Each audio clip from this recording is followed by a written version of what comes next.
I'm not actually proud of my videos.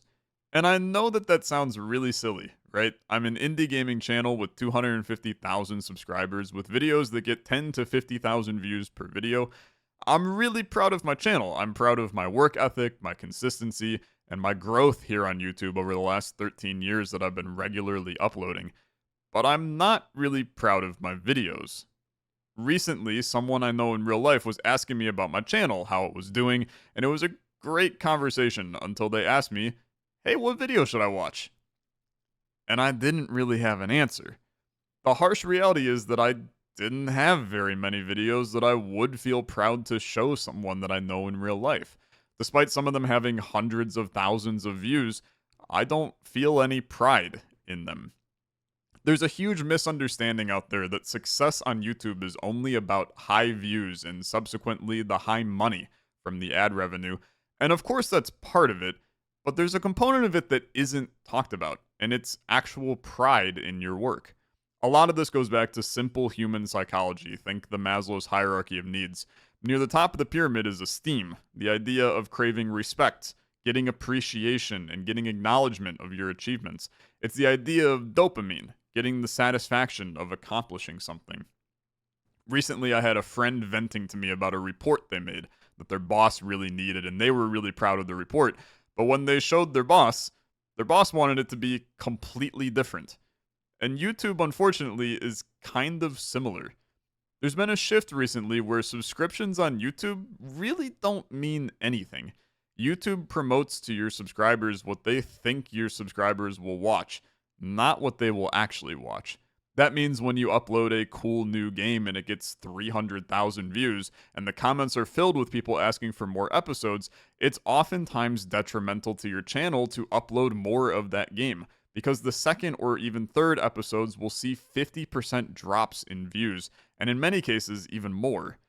YouTube sees these series as a negative. They see it as an isolation of new viewers from your channel.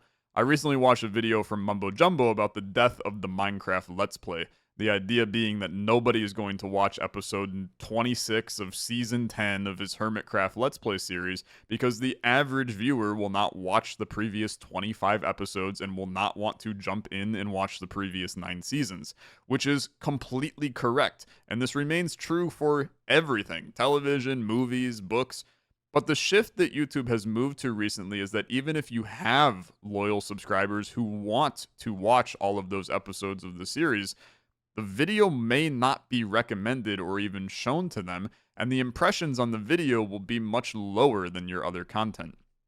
There's this push towards constant new videos.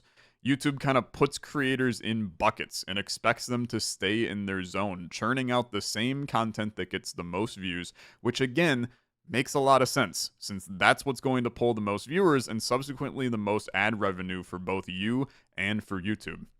From a purely business perspective, it makes a ton of sense. And if you're doing YouTube to make money, everything I'm saying is largely irrelevant.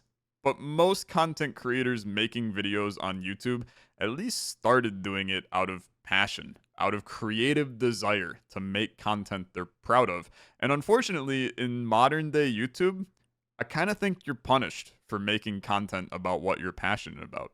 For example, I made this video that I'm actually pretty proud of. It talks a lot about the connection between roguelike games and board games, which is a fairly niche topic. And I was hoping that YouTube would see the roguelike component and still promote it to my typical viewers, but this video was more or less dead on arrival, getting significantly less impressions than just an average, silly, unedited roguelike demo. Now, this may be seen as me complaining, but that's not it at all. Despite this video tanking, I'm really proud of it, and it's now a video I point to when someone asks me, "Hey, what videos are you proud of on your channel?" It just kind of sucks that YouTube makes it near impossible to break into a new niche or a new genre of content. Creators are always incentivized away from making videos about what they're passionate about because the algorithm wants to continue to feed the same channel to the viewer instead of feeding the same type of content. This means that if I uploaded a cooking video, that cooking video is not being seen by the cooking side of YouTube because the algorithm has kind of shoehorned me into the roguelike indie game side. And if you don't believe me, This is why big creators like Bigby, for example, make brand new channels for different kinds of content. He's got 7 different channels that he maintains for various games and concepts he makes videos on. Now, for a hobbyist like myself, this is all fine. You eat the poor views to do something you enjoy doing. Hell, I've been making a Hollow Knight Silksong series for the past month that many of my subscribers don't even know that I'm doing, and it's solely because it's a game I want to play. But for someone doing YouTube as their full-time job, the algorithm at times is really limiting, and it kills the creativity of creators, which was the entire purpose of YouTube from the beginning. I also find there's a disconnect between the amount of time it actually takes to make the videos that you're proud of. You're constantly battling between the choices of, should I spend 15 hours editing this video that I'm going to be personally proud of, but it's going to underperform and only get 5,000 views, and the choice of, should I spend 1 hour making this new roguelike video that I won't be proud of at all, but it's going to get 50,000 views and make X amount of money. Creators have a little YouTube app that we use for managing everything on our channel, and on the homepage there's a little indicator for how well a video performed against your previous 10 videos, and it gives these little depressing down arrows and up arrows to indicate how the views and the click rate compared to your previous videos.